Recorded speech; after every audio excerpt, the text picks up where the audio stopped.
watching Property TV.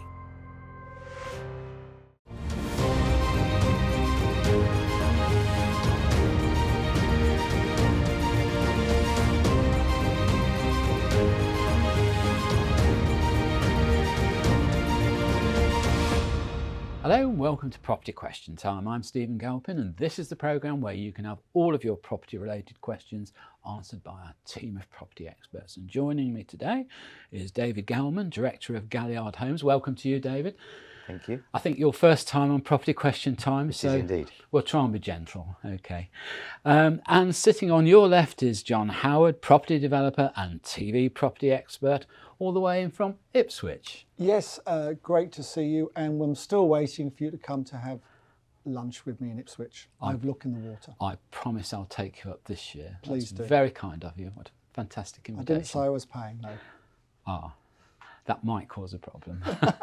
Anyway, look, welcome to you both. Thank you for coming in, and we'll get straight on with the questions. And John, you're first. Do the panel think it would be advantageous to have service charge levels capped in multi-unit residential developments? Already some lenders will impose a 1% maximum service charge level as lending criteria. Should this be formalised across the board with legislation?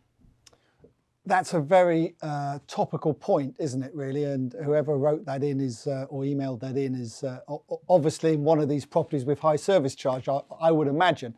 It's very difficult. As the freeholder, you've got to cover your costs. And at the end of the day, you know, every year things get more expensive. At the moment, inflation's running at 5-6%. And in terms of construction, I think David would agree that, you know, it's running a lot higher than that with building materials especially. So I'm not quite sure how you can control the service charge in that way. The problem with all these things is there's been a few rogues in the past who have taken advantage of a service charge, but with the government recent, you know, legal acts and everything else they've brought out, it's very hard to do. You know, at the end of the day, these residents can vote to manage the block themselves, or they could vote to buy the freehold themselves. So actually, there's enough power there already within the residents, I believe, of these blocks to not have to do any more. Yeah, I tend to sit on the fence a little bit with this. Well, you John, would, wouldn't you? Because you live in a penthouse. Well, I don't think that's really the issue. But the problem is here that service charges, as a generality, are run without profit. It's not available to the developer or the freeholder to make a profit out of it. Okay, so that should be a controlling influence.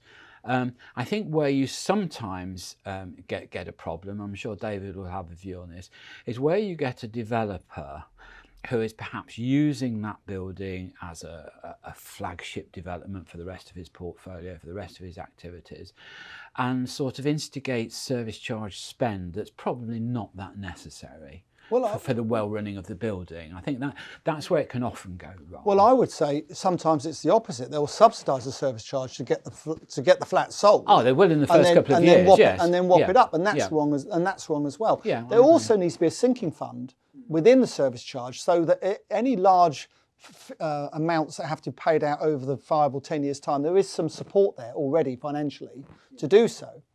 It's very important.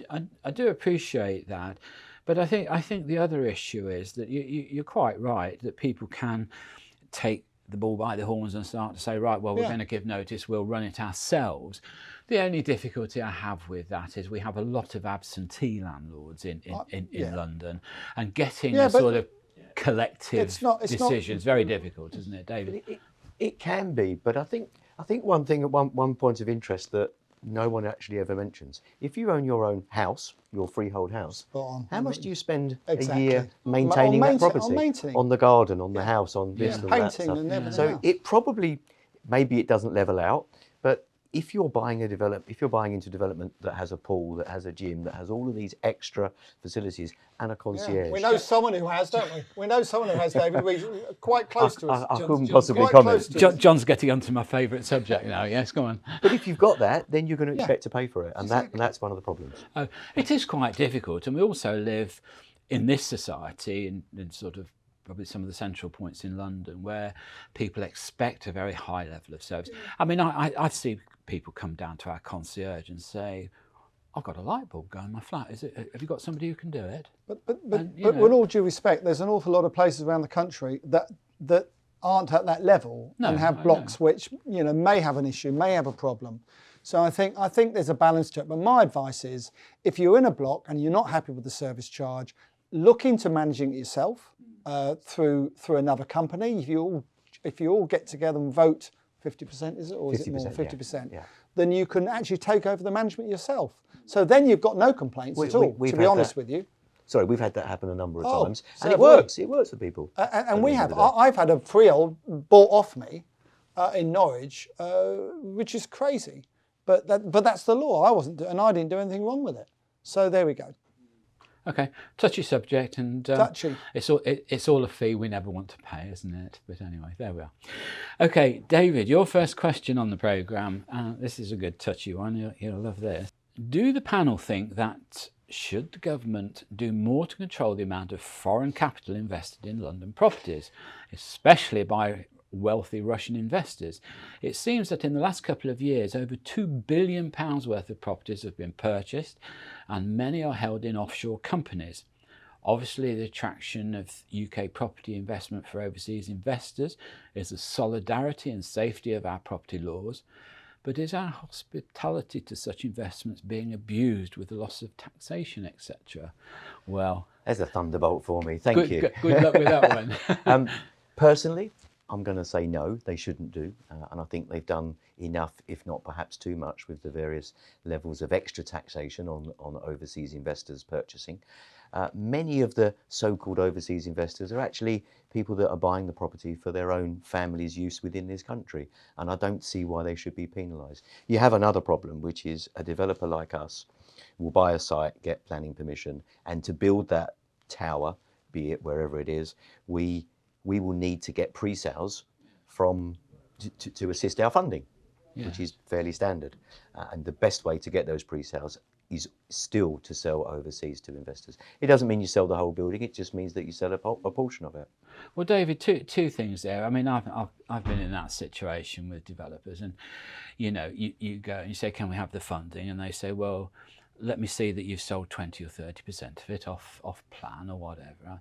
So you then go out to Singapore, Hong Kong, or wherever you go. It's been all over, haven't you, David? Right. Lovely. Personally, no, but we said lovely. And you go out and you get the sales. You come back and you tell the bank, and they say, well, yeah, but of course these are overseas people, so we can't sue them or anything. So couldn't you get some people here to buy them? So you then go out and try and sell a block or two here.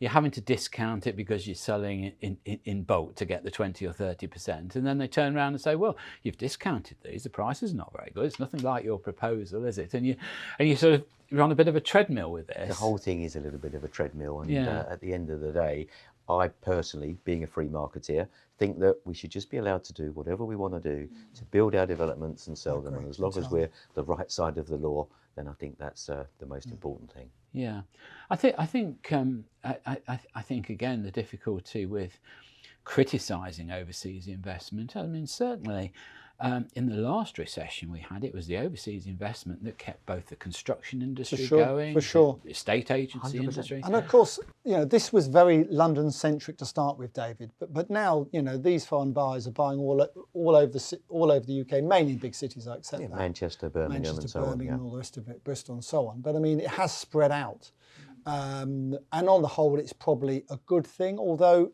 is it stopping first-time buyers from getting on the ladder? That's a criticism. I'm not sure that's quite right. I'm not sure that's right. Because you've got Help to Buy, which finishes next year, of course. But I mean, you've got Help to Buy and so on. It's been helped 600,000 people or whatever. So I think the kind of property that overseas investors are buying are not typically the same properties that first-time buyers at the normal level would be buying. Well, when you quote Russians purchasing billions of pounds, they're buying in Belgravia and Knightsbridge and areas such as that where.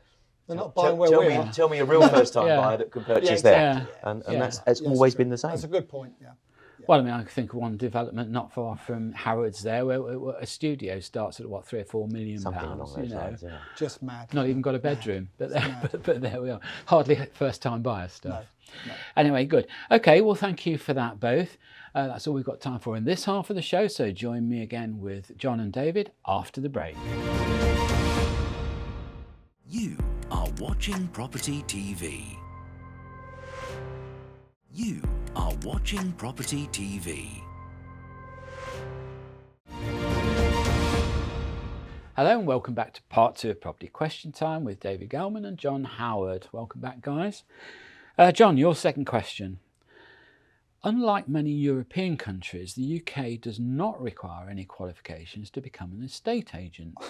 This surely is quite worrying when one considers the amount of investment required these days to purchase property. All other sectors that offer services relating to individuals' money are highly and quite properly regulated.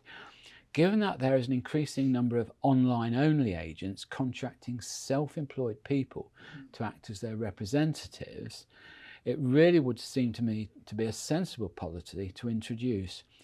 What do the panel think?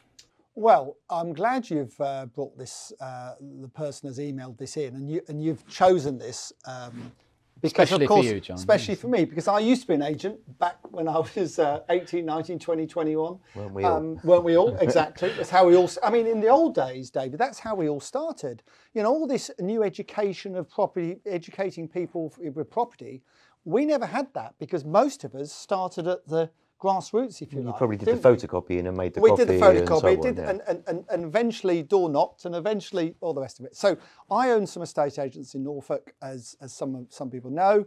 None of our staff are qualified in any shape or form, but they're qualified in life. They're very experienced and they're very, very good. They're handpicked by me and they're very, very good at what they do. We turn over £3 million a year, a very successful company.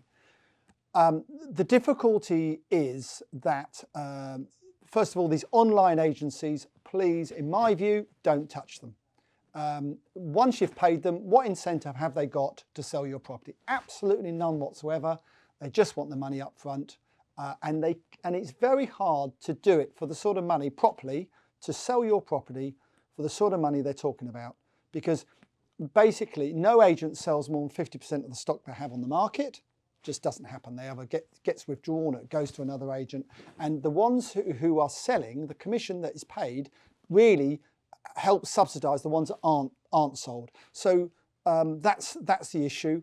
I understand why people think that it should be more regulated, probably. And I do understand that. But there's some very, very good professional people within the business who are not. And I think that would be unkind, unfair on them, who have shown over the years how good they are. And the National Association of Estate Agents does do some training. Correct. And you do get, I think I'm one of the founder members actually, but I can't remember now. I haven't kept up my sub, so I'm probably been banned. You and me both. Banned. But I mean, and of course, if you want to go further, there is more training you can do, and you can become a chartered surveyor, a building surveyor, and all sorts of different things. So I understand the question. I don't totally agree with the answer. But I think potentially going forward, perhaps there should be something for young people coming into the business now to get better qualified. I would say that the corporates, that's the big 3 or 4 agencies, and we all probably know who they are, do very good training. They really do train their staff very, very well. So, you know, that's my view. From the wording of the question, it looks like they're more concerned with the ones that advertise that it's on a fixed fee, and they have a local representative who's a self-employed person who can, I suppose, act as a bit of a maverick if they're not careful. Unfortunately, that's going to happen. I would go for some kind of very, very light touch regulation. Very light touch. At the end of the day, you can't take the commerciality out of it. No. And that's what you find with the professionals, the surveyors, and people like that. They don't have the commercial brain or the commercial body to be able to deal with it. That's very true. They don't need to, because they're professional, qualified, and they act for you. They act for clients. Correct. It's a slightly different way of doing it. They're getting paid to do a job, whereas an agent gets paid nothing unless he sells. Yeah, David. I mean, Galliard are probably one of the biggest London developers now, I think, residentially. So you must be dealing with agents every day of the week. I mean, how would you rate the standard of service that you get? I probably need to be a little bit careful in how I answer it. It very much depends. We find, with all due respect, you should never say that, but with all due respect to the big boys, who get instructions because they've sold the development to you, and therefore they naturally get the instruction. They're the rules. There's less incentive for them to actually get out there and sell. We like to, where we have to use agents, where we might have a scheme that could be struggling, we need the help from local agents, I will send our team in and just tell them to find the most commercial, the most savvy, hard-working local agent. And I think you can't beat that. I think it's the man in the high street. You don't need a tip because you're the expert. Can I just give the viewers a quick tip? If you're looking for an agent on all these property portals, look for the one with the most properties. Now that might sound mad, but the one with the most properties is probably the most successful agent in the area. The fact that they've got a lot for sale doesn't mean they can't sell. It just means they're good and they get a lot of instructions. Yes. So always pick the one with the most instructions on the whole. I think the fundamental problem with agency is that, of course, in the good times, all you need to do is employ order takers, really. Correct.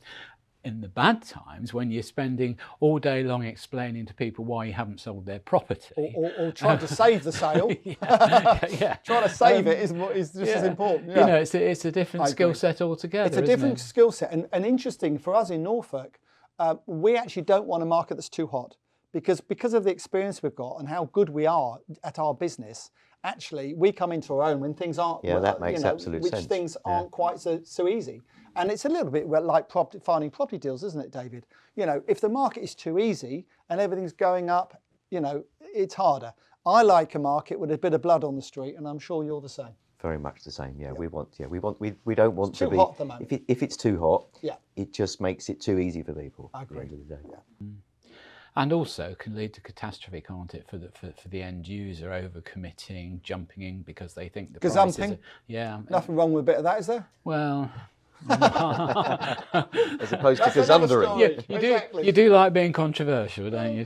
But there we are. Okay, well, thanks for that one. David, your second question. Can the panel please explain why some lenders will not finance apartment purchases where the development has retail or service units on the ground floor of the building?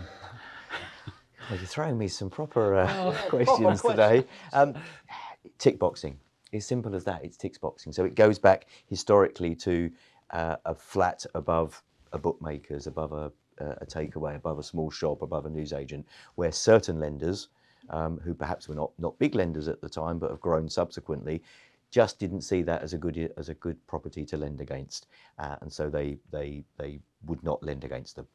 And unfortunately, that's grown into the effect that even if you build a tower or whatever development you do, the planners will inevitably insist that you have retail and or restaurants on the ground floor, which you go along and you do, and you probably make no money on the commercial aspect of the development, and then you get a problem down the line with certain lenders not being prepared to lend. You can get past it, and it's a battle, but it's just another one of those bureaucratic steps that you have to deal with. I wish I could answer why, because I don't see any reason why, but it's there. I think a couple of reasons. What I think, and I agree with you, David, and I've got a development with 3 empty commercial on the ground floor at the moment, so it's rather sensitive to me at the moment. But two things I'd say. One, sometimes it's because of flooding, to be fair. Yep. Where you can't put residential on the ground floor because you're in a flood zone or something like that. So that can be that's a reasonable reason, to be fair. And the second one is they're constantly wanting employment. So employment use is something they're very sensitive about. And of course, let's be quite blunt about it. They get a lot more money out of commercial rates than they do residential rates. That as well. But John, I've had this before, not a million miles from here, where the local authority will insist on, I'm sorry, David, you probably know the numbers better than I. Is it D1 where it's of social purpose? Yeah. So they insist on you putting some D1 at the base of the development, which is perhaps a nursery or a medical centre or something like that. You can't let it for love nor money because those kind of institutions don't have the money to pay normal commercial rent. So you end up giving it away. It then, to some degree, becomes a burden on the service charge, various things. You know, the upkeep of the outside of that needs to be just the same as the rest of the building. So it really does become a problem, and I put the blame actually at the door of the local authorities insisting on all these things. I would as well. They've got a lot to answer for. What do you think, David? I think Stephen knows my view on the planning and the planning system is that it's broken, and unfortunately, it's not that many years ago where a planning application was an A4 envelope. Yep. With a set of plans and a check to the local authority, and it got read. Now it's trees. You've got to use trees to create a planning application, and there's so many obstacles put in your way. And as you say, you've got to put these community uses in, which is fine, but who's actually paying for that? Who's going to run them? Well, the developers end up paying for that. Yeah, exactly. I mean, if the local authority were to say, right, okay, you've got to put some D1 in. It needs to be a service for the community. That's fine. I'm all for that. But I think then they've got to respond by saying, but of course it'll be rate free. It'll be they've got to put their £2 in. I think. It's sort of about sustainability as well, isn't it? Like long term. Yes. Really. Yeah. Okay. And I think overall, there's the cost of development does get inflated by 106 agreements or the modern day equivalent of those, and we end up paying a lot more than people should pay. And of course, when people say doesn't matter, the developer's got plenty of money, they can pay for it. It's not the developer that pays for it, because all the developer does is divide in the number of flats into the amount of money they're spending. Well, if they can, but you say that. I know you've said that in the past, but I know about David feels about it. It's not as easy just to whack the prices up. No, is of it? course You've got not, valuers because then you sell it and it might get downvalued and so on and so forth. Exactly. So you've got that issue to play with. We won't get on to valuers. I think I've spent most of my life arguing with valuers, probably like you have, David. Very much so. Okay. Well, look, there we are. That's all we've got time for today. So a really big thank you to David Galman. David, I hope you've enjoyed your first foray into property question time. John Howard, as ever, thank you very much for your contributions. Welcome as ever. I'm Stephen Galpin. Join me again next time on Property Question Time.